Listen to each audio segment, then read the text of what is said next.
ओम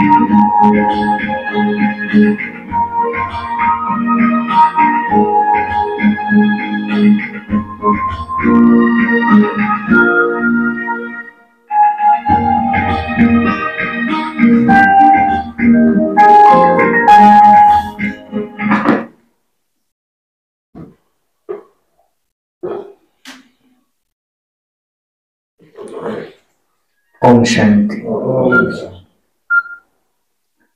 ओम शांति। ओम शांति।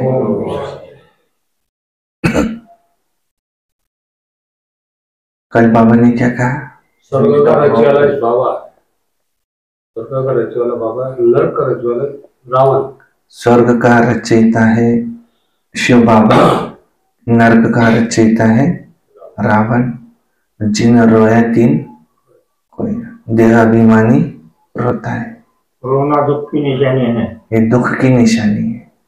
बाबा कहते हैं कि तुम्हारी जीवन मुक्त अवस्था होना चाहिए। ये संगम युग की प्राप्ति है, जीवन मुक्त अवस्था। सृष्टि के मालिक लक्ष्मी नारायण भी त्रिकालदर्शी नहीं थे। हाँ, वो एक जन्म पहले जरूर त्रिकालदर्शी। अपने अगले जन्म में लक्ष्मी नारायण त्रिकालदर्शी कह सकते। और विष्णु का ये रूप लक्ष्मी नारायण कंबाइन है। ज्ञान में बाप का गायन है। ज्ञान में बाप का गायन होता है, वो भक्ति का गायन है, भक्ति में अनेक, वो अनेकों का गायन है। सेकंड में जीवन मुक्ति। ये जीवन मुक्त अवस्था प्राप्त करना एक सेकंड का काम है। बस मेरा को तेरा करना है। एक सेकंड में सब कुछ तेरा, जीवन मुक्त अवस्था। परमात्मा को सर्वव्यापी कहना सबसे बड़ी भूल है। श्रीमत पर चलना है, मनमत पर नहीं चलना। पहले तो सबको बाप का परिचय दो। पहले तो तुम कोई को भी बाप का परिचय दो। पहले ड्रामा का परिचय दे या बाप का? पहले बाप का परिचय दो। लेकिन ड्रामा करेंगे ना तो फिर लोग बोलेंगे कि हिमालय की आयु तो करोड़ों साल की है, तो ये कैसे? फिर वो ड्रामा का परिचय देंगे तो क्या कहेंगे? 5000 वर्ष। अरे हिमालय की आयु तो इतनी वर्ष है। हिमालय की आयु निकालते तो समंदर की भी आयु निकालो। इसकी आयु नहीं निकाल सकते। ये तो था, है, रहेगा। ड्रामानुसार सबको एक्ट में आना ही है। लक्ष्मी नारायण सुनते आज की मुरली। वाणी आज की 6/12/2023। सारे मुरली का मीठे बच्चे, मैं तुम्हें फिर से राजयोग सिखलाकर राजाओं का राजा बनाता हूं। इस फिर से शब्द में ही सारा चक्र समाया हुआ है।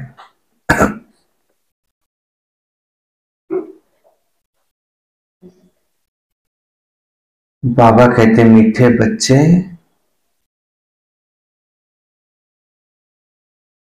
मैं तुम्हें फिर से राजयोग सिखलाकर राजाओं का राजा बनाता हूं। इस फिर से शब्द में ही सारा चक्र समाया हुआ है। इसमें सब कुछ आ जाता है। बाप का परिचय, चक्र का परिचय, उनके कर्तव्य का परिचय। वो राजयोग सिखलाते हैं। राजयोग से हम पति से पावन बनते हैं, राजाओं का राजा बनते, चक्रवर्ती राजा बनते। इसमें सब कुछ आ जाता है। यह वाक्य अगर एक समझ जाए तो सब कुछ समझ जाए कि मैं तुम्हें फिर से राजयोग सिखलाकर राजाओं का राजा बनाता हूं। फिर से में सब कुछ आ जाता है। हूबहू फिर से। प्रश्न है, बाप भी प्रबल है तो माया भी, तो दोनों की प्रबलता क्या है?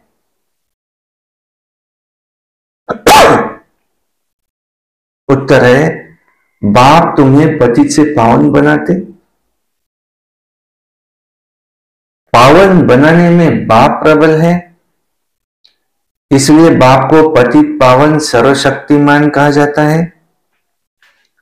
और माया फिर पतित बनाने में प्रबल है। सच्ची कमाई में गृहचारी ऐसी बैठती है जो फायदे के बदले घाटा हो जाता है। विकारों के पीछे माया तवाई बना देती है। इसलिए बाबा कहते हैं, बच्चे देही अभिमानी बनने का पुरुषार्थ करो। दोनों प्रबल है। बाबा पतित से पावन बनाते, माया पावन से पतित बनाने में प्रबल है। गीत है, हमें उन राहों पर चलना है जहां गिरना और संभलना है। ओम शांति। तुम बच्चों को किन राहों पर चलना है? जरूर राह बताने वाला भी कोई होगा। मनुष्य रॉन्ग रास्ते पर चलते हैं तब दुखी होते हैं। अभी कितने मनुष्य दुखी हैं? क्योंकि उनकी मत पर चलते हैं, अपनी मत पर चलते हैं। वो श्रीमत पर नहीं चलते, उनकी मत पर नहीं चलते, अपनी मत पर चलते। तो उसको कहा जाता है उल्टी मत। सबकी उल्टी मत है, उस पर ही चलते आए हैं। ये उल्टी मत कौन देता है? जब से उल्टी मत देने वाले रावण का राज्य शुरू हुआ, तब से उल्टी मत पर चलते हैं। बाप समझाते हैं, तुम इस समय रावण की मत पर हो। तब हर एक का ऐसा बुरा हाल हुआ है। सब अपने को पतित कहते भी हैं।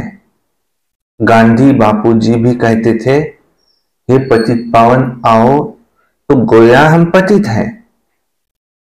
परंतु कोई भी समझते नहीं कि हम पतित बने कैसे हैं। किसने हमको पतित बनाया? चाहते हैं भारत में राम राज्य हो, परंतु ये कौन बनाएगा? गीता में बाप ने सब बातें समझाई हैं, परंतु गीता के भगवान का नाम ही उल्टा लगा दिया। बाप समझाते हैं, तुमने क्या क्या कर दिया। क्राइस्ट के बाइबल में पोप का नाम डाल दे तो कितना नुकसान हो जाए। ये भी ड्रामा है। बाप बड़े से बड़ी भूल समझाते हैं। ये सृष्टि का आदि मध्य अंत का ज्ञान ये गीता में है कि बाप समझाते हैं, मैं तुमको राजयोग से राजाओं का राजा बनाता हूं। तुमने 84 जन्म कैसे लिए हैं ये तुम नहीं जानते, हम तुमको बताते हैं। ये कोई शास्त्रों में नहीं है, शास्त्र तो अनेक है, भिन्न भिन्न मतें हैं। गीता माना गीता,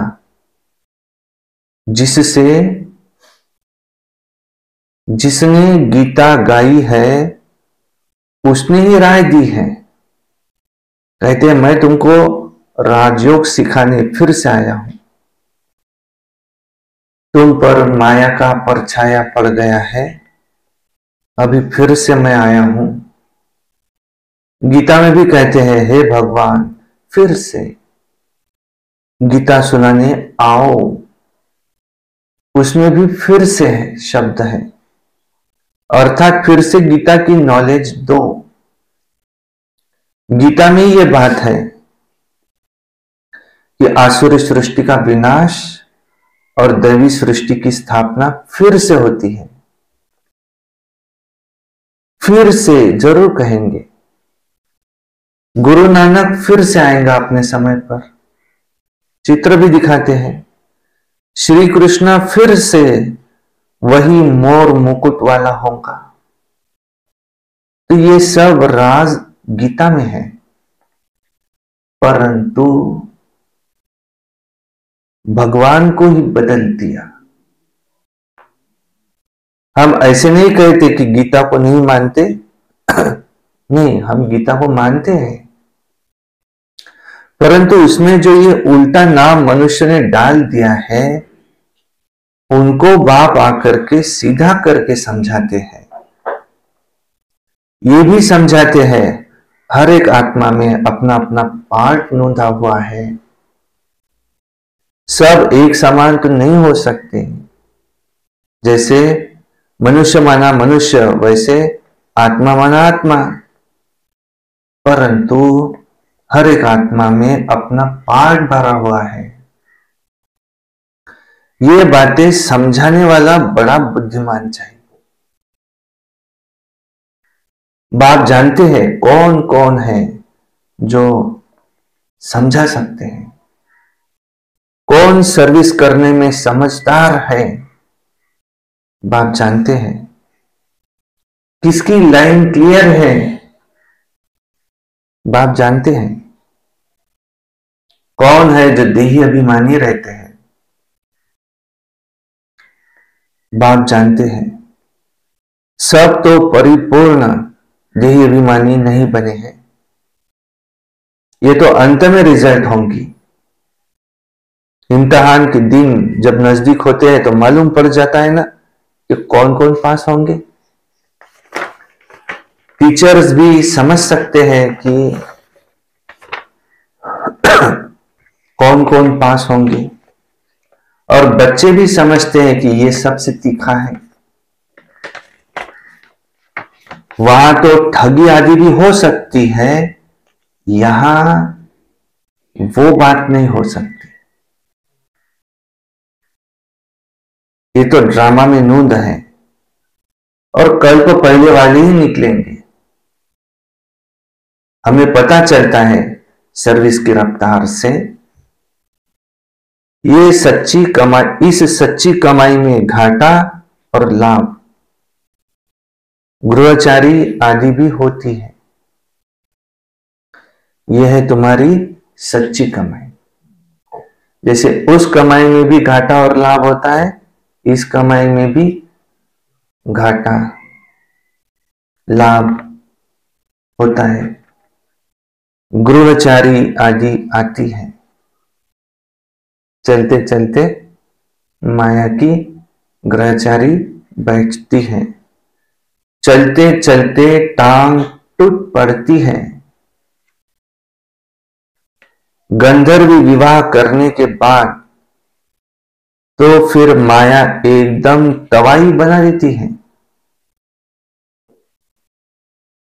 माया भी बड़ी प्रबल है। जो बच्चे ऐसे हैं, यज्ञ में थे कि जो कहते वो जब उनका विवाह होगा तभी हम उनको छोड़ेंगे। ऐसी बहनें थी, उनके माता पिता कहते थे अगर इनका विवाह होता है तो हम समर्पित करें, चाहे कोई से भी करा दो। तो बाबा ने उनका विवाह किसी से करा दिया, और दोनों अलग रहते थे, नाम मात्र। उसको नाम दिया है गंधर्व विवाह। रहने वाले पवित्र हैं, वो बाबा ने लगाया वो अलग, खुद होके गंधर्व विवाह नहीं कर सकते। गंधर्वी विवाह करने के बाद फिर माया एकदम तवाई बना देती है। माया बड़ी प्रबल है। बाबा प्रबल है पावन बनाने में, इसलिए उनको सर्वशक्तिमान पति पावन कहा जाता है। और फिर माया भी प्रबल है पतित बनाने में। और सतयुग में माया होती नहीं, वहां है वाइसलेस वर्ल्ड। वाइस माना पाप, पाप रहित दुनिया। अभी है एकदम विशेष वर्ल्ड, पाप आत्माओं की दुनिया। कितनी जबरदस्त प्रबलता है माया की भी। चलते चलते माया एकदम नाक से पकड़ तवाई बना देती है। बाप से फारकती दिला देती है। इतनी तो माया प्रबल है। बल सर्वशक्तिमान परमपिता परमात्मा को कहते हैं, बल सर्वशक्तिमान परमपिता परमात्मा को कहते हैं, परंतु बाप कहते माया भी बहुत प्रबल है, कम नहीं है। आधा कल्प उनका राज्य चलता है, द्वापर कलयुग। आधा कल्प रावण का राज्य नहीं है, तो शिवालय है, शिव बाबा ने स्थापन किया हुआ। परंतु आधा कल्प माया का राज्य चलता है, द्वापर कलयुग। तो कोई कम थोड़ी है। दिन और रात आधा आधा होता है। ब्रह्मा का दिन, ब्रह्मा की रात। ब्रह्मा का दिन सतयुग त्रेता, ब्रह्मा की रात द्वापर कलयुग। आधा आधा है। 1250 सतयुग, 1250 त्रेता युग, 2500 वर्ष शिवालय चलता है। पावन दुनिया है, वहां कोई पतित नहीं होता, वहां रावण नहीं है। और आधा कल्प द्वापर कलयुग 1250 1250 2500 वर्ष रावण का राज्य चलता है। ब्रह्मा का दिन, ब्रह्मा की रात। सतयुग त्रेता ब्रह्मा का दिन, द्वापर कलयुग ब्रह्मा की रात। 2500 2500 5000 वर्ष का चक्र है। आधा आधा है, कम नहीं है। माया भी बड़ी प्रबल है। बाप सर्वशक्तिमान है, आधा कल्प राज्य चलता है। माया भी कम नहीं है, आधा कल्प राज्य चलता है। और फिर भी सतयुग को लाखों वर्ष, कलयुग को कितने वर्ष दे देते हैं, ऐसे तो हो नहीं सकता। अभी बाप समझाते हैं तो समझ में आता है कि ये बिल्कुल राइट है। बाप बैठ पढ़ाते हैं। कलयुग में मनुष्य थोड़ी गीता का राजयोग सिखाए। कोई मनुष्य को राजाओं का राजा बनाएंगे? नहीं, ऐसे तो कोई है नहीं जिसकी बुद्धि में हो कि हम राजयोग सीख, जिससे हम राजाओं का राजा बनते हैं। ऐसे तो कोई की बुद्धि में नहीं है। वो गीता पाठशालाएं तो अनेक हैं, परंतु कोई राजयोग सीख राजाओं का राजा व रानी उससे बन नहीं सकता। कोई भी एम ऑब्जेक्ट राजाई पाने का है नहीं। यहां तो कहते हो हम बेहद के बाप से भविष्य सुख की राजाई पाने के लिए पढ़ते हैं। पहले पहले तो अल्प पर समझाना है। अल्प माना आत्मा, और फिर गीता पर ही सारा मदार है। मनुष्य को कैसे पता पड़े कि सृष्टि चक्र कैसे फिरता है, हम कहां से आए हैं, फिर कहां जाना है। कि कोई कोई पता नहीं है कौन देश से आया, कौन देश है जाना। गीत भी है ना, परंतु सिर्फ तोते मुआफिक गाते रहते हैं। बुद्धि जो आत्मा में है वो नहीं जानती कि हम जिसको हे परम पिता परमात्मा कहते हैं, वे कौन है? उनको न देख सकते हैं, वो न जान सकते हैं। आत्मा का तो फर्ज है ना बाप को जानना, देखना। अभी तुम समझ गए हो कि हम आत्मा हैं और परमपिता परमात्मा बैठ हमको पढ़ाते हैं। बुद्धि कहती है कि बाप आकर के हमको पढ़ाते हैं। जैसे किसकी आत्मा को बुलाते हैं तो समझते हैं ना कि उनकी आत्मा इनमें आई है। तो तुम भी समझते हो कि हम आत्मा है, हमारा वो बाप है, बाप से जरूर वर्षा मिलना चाहिए। हम दुखी क्यों हुए? मनुष्य तो कह देते बाप ही सुख और दुख देते हैं, परंतु दुनिया वालों को पता ही नहीं है कि दुख कौन देता है और सुख कौन देता है। भगवान को जैसे कि गाली देते रहते हैं, भगवान ही दुख देता है। वह है आसुरी संतान। जैसे कल्प पहले कहा है वैसे ही कहते हैं। तुम अभी प्रैक्टिकल में ईश्वर की संतान, ईश्वरीय संतान बने हो। हम अभी इस समय कौन है? ईश्वरीय संतान।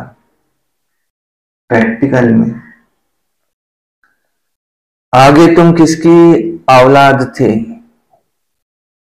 किसकी?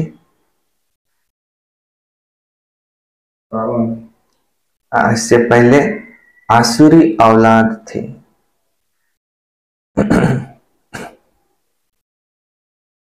माना एक है लौकिक बाप, एक है पारलौकिक बाप, एक है ब्रह्मा बाबा अलौकिक बाप, और ये आसुरी बाप चौथा। आज दिन तक हम आसुरी औलाद थे बाप के बनने से पहले। अब बाप के बने हैं ना, तो बाप कहते हैं निरंतर मुझे याद करो। बस किसको भी ये दो अक्षर समझाना तो बहुत सहज है। कौन से? तुम भगवान के बच्चे हो। भगवान ने स्वर्ग रचा, अभी नरक बना, फिर स्वर्ग बाप ही रचेंगे। बाप हमको राजयोग सिखला रहे हैं, स्वर्ग की स्थापना कर रहे हैं। अच्छा, शिव को नहीं जानते हो? प्रजापिता ब्रह्मा को भी रचने वाला वो बाप है शिव। तो जरूर बाप ब्रह्मा द्वारा ही सिखलाएंगे। अभी शूद्र वर्ण है, अभी हम ब्राह्मण से देवता क्षत्रिय बनेंगे। नहीं तो विराट रूप क्यों बनाया है? चित्र ठीक है, परंतु उससे समझ नहीं सकते। शूद्रों को ब्राह्मण कौन बनाएंगे? जरूर प्रजापिता ब्रह्मा चाहिए।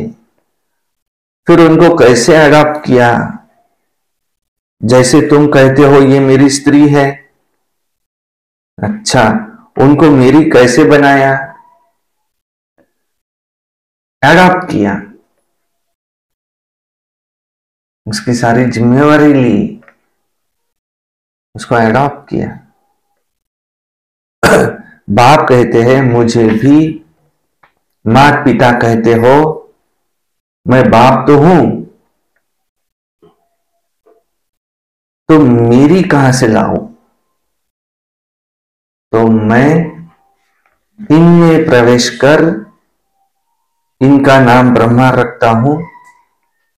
जैसे स्त्री अडॉप्ट की जाती है, जैसे लौकिक बाप स्त्री को अडॉप्ट कर फिर मुखवंशावली, वो कुख वंशावली रचते हैं,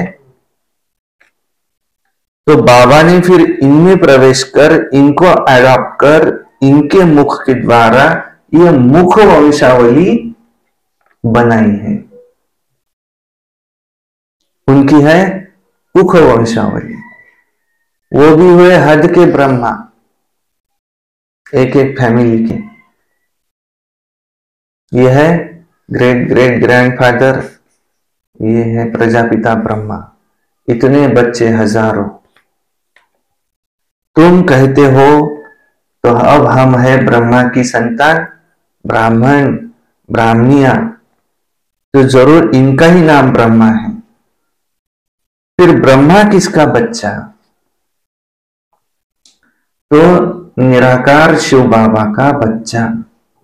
उन्होंने इनको एडॉप्ट किया, तो जैसे ये स्त्री बने उनकी, फिर इनके मुख के द्वारा बच्चे पैदा हुए। तो अब ऐसे हम सब बच्चे मुख वंशावली, वो होते हैं कोई पुरुष किसी स्त्री को पसंद करता है, उससे शादी करता है, जैसे उसको अडॉप्ट करता है, और फिर उनके द्वारा कुख वंशावली पैदा होते हैं। ऐसे ही ये है बड़ी फैमिली।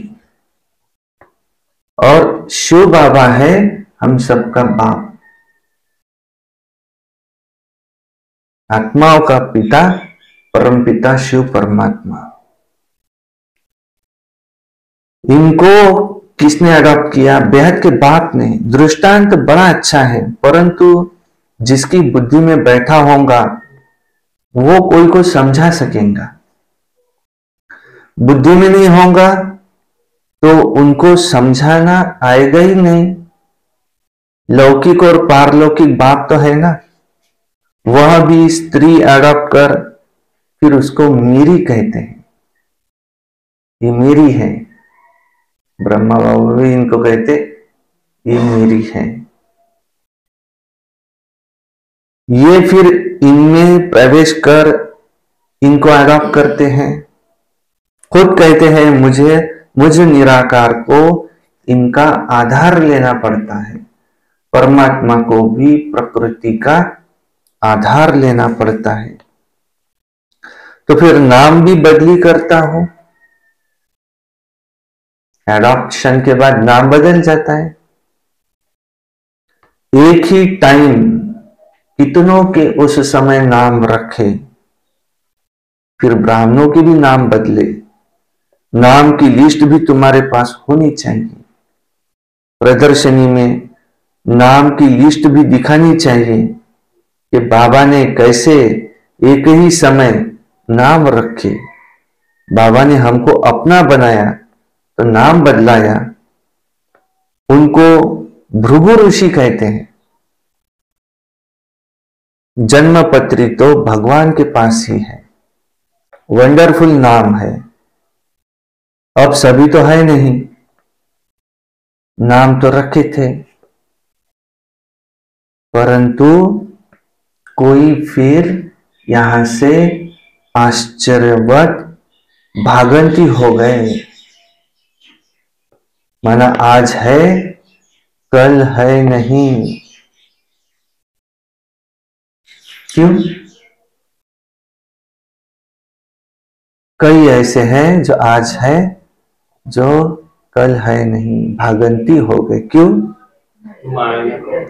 नंबर 1 दुश्मन है काम। ये काम विकार बहुत तंग करता है, उस पर जीत पानी है। गृहस्थ व्यवहार में इकट्ठे रहकर उन पर जीत पानी है। सन्यासियों ने कहा इकट्ठा रहना नामुमकिन है, घर छोड़ करके जंगल में चले गए कि हमको पवित्र रहना है। तुम्हारा है बेहद का सन्यास, तुमको भल रहना घर ग्रस्त में। उन्होंने कहा इम्पॉसिबल, तुमने पॉसिबल करके दिखाया। नहीं, बाप साथ है, सर्वशक्तिमान साथ है, बाबा मेरा साथी है। तुम ये प्रतिज्ञा करो। कौन सी? तुम्हारी प्रतिज्ञा कौन सी है? गृहस्थ व्यवहार में इकट्ठे रहकर हम उस पर जीत पाएंगे।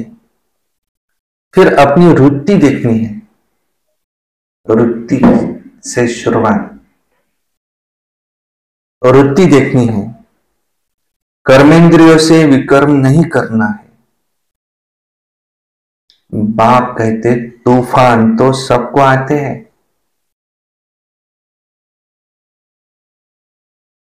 इसमें डरना नहीं है।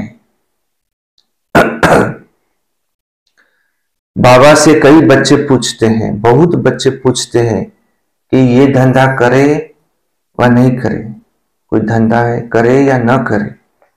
बाबा लिखते हैं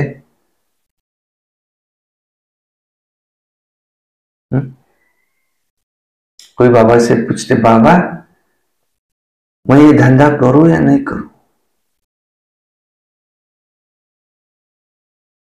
बाबा लिखते हैं कोई तुम्हारे धंधे आदि को देखने के लिए मैं आया हूं क्या यहाँ परम धाम से,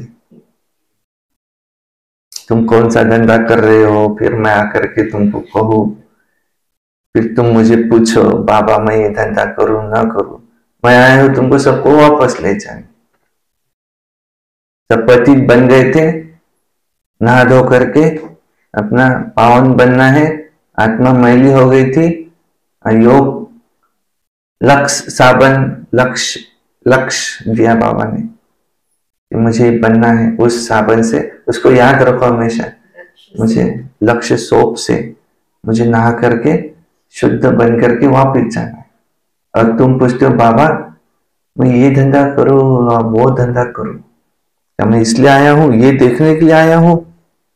बाबा लिखते हैं मैं कोई तुम्हारे धंधे आदि को देखने आया हूं क्या, मैं तो टीचर हूं, पढ़ाने के लिए आया हूं। धंधे की बात हमसे क्यों पूछते हो, मैं तो राजयोग सिखाता हूं, रुद्र यज्ञ भी गाया हुआ है। बाबा ऐसा कहते तो पूछ लेंगे तो बाबा कोई नहीं। सर्व संबंध बाप से, एक संबंध मित्र का संबंध। तो मित्र से पूछ सकते हैं कि हे मित्र मैं ये धंधा करूं या ना करूं, वो बात अलग। परंतु कोई बाप आकर के सिर्फ यही बात, सिर्फ ये एक ही बात अगर वो बाबा से पूछे, बाकी उसको बाबा से कोई लेना देना नहीं, तो बाबा क्या कहेंगे, मैं कोई इसलिए आया हूं क्या। नहीं तो वैसे तो बाबा से हर बात पूछनी चाहिए। कोई खरीदी करने गए,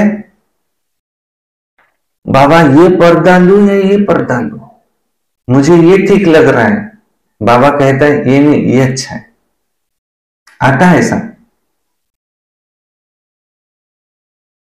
कुछ भी लेने गए, शॉपिंग करने गए, हर बात बाबा से पूछो,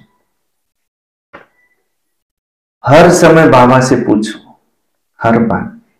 वो बात अलग, इसका मतलब बाबा से मैं कुछ पूछूंगा ही नहीं, नहीं।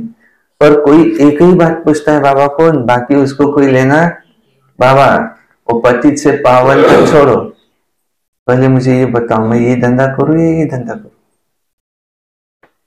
तो बाबा क्या कहेंगे, मैं कोई तुम्हारा धंधा आदि देखने के लिए आया हूं क्या, तो तुमको कहूं नहीं तुम ये धंधा करो इसमें पैसा जास्ती मिलेगा, तो उससे फायदा क्या,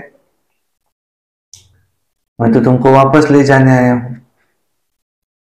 एक माता ने बाबा से कहा बाबा मेरा पति आईसीयू में है, जाने पे है, उसको बचाओ।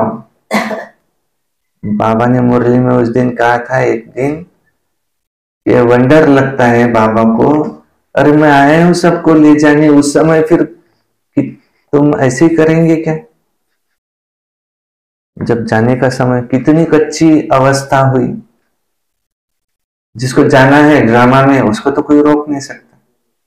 हर एक का अपना अपना हिसाब किताब है, अपने अपने समय पर शरीर छोड़ के जाएगा। और मैं तो सबको ले के जाने के लिए आया हूं, तुमको इसमें रोना नहीं है। कल की मुरली में रोना भी देहाभिमान की निशानी। अम्मा मरे हलवा खाओ, बुद्धि रूपी पेट को ज्ञान रूपी हलवा खिलाओ, बीबी मरे हलवा खाओ। मैं तुमको राजयोग सिखलाने आता हूं, रुद्र यज्ञ भी गाया हुआ है, श्री कृष्ण यज्ञ नहीं। बाप कहते हैं लक्ष्मी नारायण में ये सृष्टि चक्र का ज्ञान नहीं है। अगर ये मालूम हो कि 16 कला से फिर 14 कला बनना है तो उसी समय वो राजा का नशा गुम हो जाए। वहां तो है ही सदगति, सदगति दाता तो एक है, वही आकर के युक्ति बताते हैं, दूसरा कोई बतला ना सके। पहले पहले ये बात उठाओ, किसने कहा काम महाशत्रु है। ये भी गाते हैं विशेष वर्ल्ड और वाइसलेस वर्ल्ड, पतित दुनिया और पावन दुनिया। भारत में ही रावण को भी जलाते रहते हैं, सत्युग में थोड़ी जलाएंगे।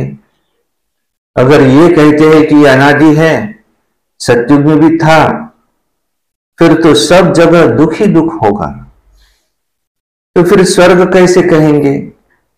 ये बातें समझानी है। हर एक की रफ्तार अपनी अपनी है, पता लग जाता है कौन अच्छी रफ्तार वाला है। संपूर्ण तो कोई बना नहीं है, बाकी हाँ सतो रजो तमो तो होती ही है। बुद्धि हर एक की अपनी अलग अलग है। जो श्रीमत पर नहीं चलते वो तमो प्रधान बुद्धि, अपने को ईश्वर नहीं करते तो भविष्य 21 जन्मों के लिए कैसे मिलेगा। अगर अपने को ईश्वर नहीं करते तो भविष्य 21 जन्मों के लिए भी कैसे मिलेगा। मरना तो है ही, तो क्यों न ईश्वर कर देना चाहिए। सब कुछ उनका है, तो परवरिश भी वो करेंगे। भले कोई सब कुछ देते हैं परंतु सर्विस नहीं करते, तो जो दिया वो खाते रहते हैं, तो बाकी जमा क्या होगा, कुछ भी नहीं। सर्विस का भी सबूत चाहिए।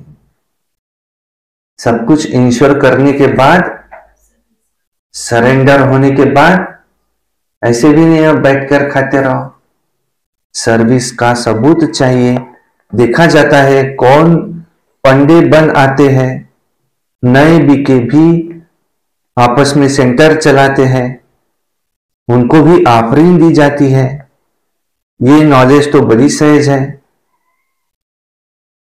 वानप्रस्थ अवस्था वालों को जाकर के समझाओ, जो बूढ़े हैं, वानप्रस्थ अवस्था कब होती है, तो बाप ही गाइड बन सबको ले जाएंगी। अभी तो सबकी वानप्रस्थ अवस्था है। तुम जानते हो बाप ही कालों का काल है। हम तो खुशी से बाबा के साथ इकट्ठा जाना चाहते हैं। पहले पहले तो मुख्य बात ये उठाओ, गीता का भगवान कौन है, जिसने की रचना रची। लक्ष्मी नारायण को राजयोग किसने सिखलाया, उनके अगले जन्म में उनकी भी राजधानी स्थापन हो रही है। और कोई राजधानी स्थापन करने आते नहीं, बाप ही राजधानी स्थापन करने आते, बाकी तो अपना अपना धर्म स्थापन करने आते। यहां तो यज्ञ भी है, धर्म स्थापन हो रहा है और राजाएं भी स्थापन हो रही हैं। उनको तो धर्म स्थापन करने में कोई मेहनत नहीं, वो तो आते हैं, उनके पिछाड़ी उनकी आत्माएं आती है। यहां तो हर एक को लायक बनाना मेहनत है। बाप ही राजधानी स्थापन करने आते हैं, सब पतितों को पावन बनाते हैं। यहां है विशेष वर्ल्ड, वहां है वाइसलेस वर्ल्ड। दोनों में नंबरवार मर्तबे है। जो श्रीमत पर चलने वाले होंगे उनकी बुद्धि में ही ये बातें बैठ सकती हैं। अच्छा, मीठे मीठे सिक्की लधे बच्चों प्रति माता पिता बाप दादा का याद प्यार और गुड मॉर्निंग रूहानी बाप की रूहानी बच्चों को नमस्ते। और हम रूहानी बच्चों के रूहानी बाप दादा को याद प्यार गुड मॉर्निंग नमस्ते। सदा रहो हंसते, कम बोलो, धीरे बोलो, मीठा बोलो, सत्य बोलो और सोच समझ कर ही बोलो। शुक्रिया बाबा शुक्रिया। वाह बाबा वाह, वाह ड्रामा वाह, वाह मेरा भाग्य वाह, वाह ब्राह्मण परिवार, मैं बाबा का, बाबा मेरा। योगी बनो, पवित्र बनो, हमें रोज अमृत वेला, रोज प्रातः मुरली, सारा दिन याद में रहकर सर्विस, सायंकाली 6:30 से 7:30 योग और रात्रि को सोने से पहले चाट और पीछे क्रोध नहीं करना, हमें किसी से क्रोध नहीं करना और पीछे ब्रह्मा भोजन बनाकर संपूर्ण फोटो के आगे भोग लगाकर और हॉल में दीदियों का बड़ा प्रोग्राम लेकर हमें सामने सरस्वती भवन में भोजन की व्यवस्था करनी है। ये भी हम सबका संकल्प है। और बाबा ने आज क्या कहा? ऐसा नहीं क्या ज्ञान गीता में समझा है। आदि मध्य अंत का ज्ञान गीता में समझा है। आदि मध्य अंत का ज्ञान गीता में मुख्य बात है। गीता को उठाओ, और गीता में ये लिखा है मन मना भव, मध्य जी भव, सब बातें हैं, परंतु एक भूल हुई है, गीता का भगवान कौन? तो ऐसे बोलो कि ऐसे नहीं कि हम गीता को नहीं मानते, गीता में जो कृष्ण का नाम लिखा है उसको हम गीता ऐसे नहीं हम गीता को नहीं मानते, तो गीता पाठशाला गीता को मानते हैं। गीता ही मुख्य है, सर्वशास्त्रोमणि शिरोमणि श्रीमद् भगवत गीता है, परंतु एक भूल इसमें है, गीता का भगवान कौन? गीता में जो कृष्ण और गीता कब सुनाई? द्वापर में सुनाई, तो बाद में तो कलयुग आया, तो गीता से फायदा क्या? तो जरूर कलयुग अंत में या ज्ञान रूपी अंधेरे में आकर के गीता सुनाई, तो उससे फिर मनुष्य से देवता बने। भगवान ने आकर के ब्रह्मा बाबा को अडॉप्ट किया, उनको मेरी कहा कि तुम मेरी हो, और फिर उनके मुख के द्वारा ये ब्रह्मा कुमार ब्रह्मा कुमारियां ब्राह्मण ब्राह्मणियां रचे, इनको अडॉप्ट किया। ये है अडॉप्टेड संतान, ये है माता पिता, तुम माता पिता हम बालक तेरे, तुम्हारी कृपा से सुख घने रहे। ऐसी पढ़ाई जिससे वो मनुष्य से देवता बने नंबरवार। जो उस पढ़ाई में नंबर 1 गए, राजयोग सीख, फिर वो लक्ष्मी नारायण बने। ऐसी सारी राजधानी स्थापन हुई, 9 लाख से शुरुआत हुई, जिनके पूरे 84 जन्म होते हैं। फिर धीरे धीरे जनसंख्या बढ़ती गई, फिर त्रेतायुग आया, फिर 2 करोड़ लोक संख्या हुई, अंत में 33 करोड़, और ऐसे करते फिर दूसरे धर्म आए द्वापर से। और जो आदि सनातन देवी देवता धर्म वाले थे, वो अपने आप को देवी देवता कह नहीं सकते, तो हिंदू कहने लगे। और भक्ति मार्ग शुरू हुआ, पहले अव्यभिचारी भक्ति, एक शिव की, इसलिए जितने भी शिवलिंग पुरातन है ये 12 ज्योतिर्लिंग, और फिर बाद में जो पहले होकर के गए वही देवी देवता है, अपने आप की पूजा करने लगे। इसलिए लिखा है आप ही पूज्य आप ही पुजारी, हम सो हम। और फिर कलयुग में तो ये भक्ति और ही तमो प्रधान हो गई। तो ये है सत्युग त्रेता, ब्रह्मा का दिन, शिवालय, और फिर है द्वापर कलयुग, यह है ब्रह्मा की रात। और आज के मुख्य पॉइंट कि जितने प्रबल शिव बाबा है, भगवान है, ईश्वर है, वो परमात्मा है, उतनी प्रबल माया भी है। आधा कल्प राज्य चलता है, कम नहीं। तो कई ऐसे बच्चे जिनके नाम रखे गए थे, जब एडॉप्ट करते तो नाम बदली होता है। पहले नाम था अमोल, अभी नाम हुआ अनमोल। कुछ तो चेंज होना चाहिए, अर्थ वही पर उसमें कुछ चेंज होना चाहिए। तो नाम बदली होते, कईयों के बाबा ने नाम बदली किए, परंतु वो माया उनको ले गई, भागंती हो गए। तो माया भी प्रबल है। उसमें मुख्य आज बाबा ने बताया, ये काम महाशत्रु है। किसने कहा काम महाशत्रु? गीता में लिखा है। तो किसने कहा, पूछो, कैसे तुमको समझाना है? इसका सारा डायरेक्शन आज की मुरली में है। बारंबार इसकी पढ़ाई करे, कई बार उसको पढ़े, तब बुद्धि में समझ में आए। फिर से ये शब्द बड़ा जोरदार है। यह है फिर से, मैं फिर से आया हूं, जो कुछ भी हो रहा है फिर से। मैं राजाओं का राजा बनाता हूँ। मैं तुमको राजयोग से राजाओं का राजा, एक एक जन्म की प्रारब्ध बनाता हूँ।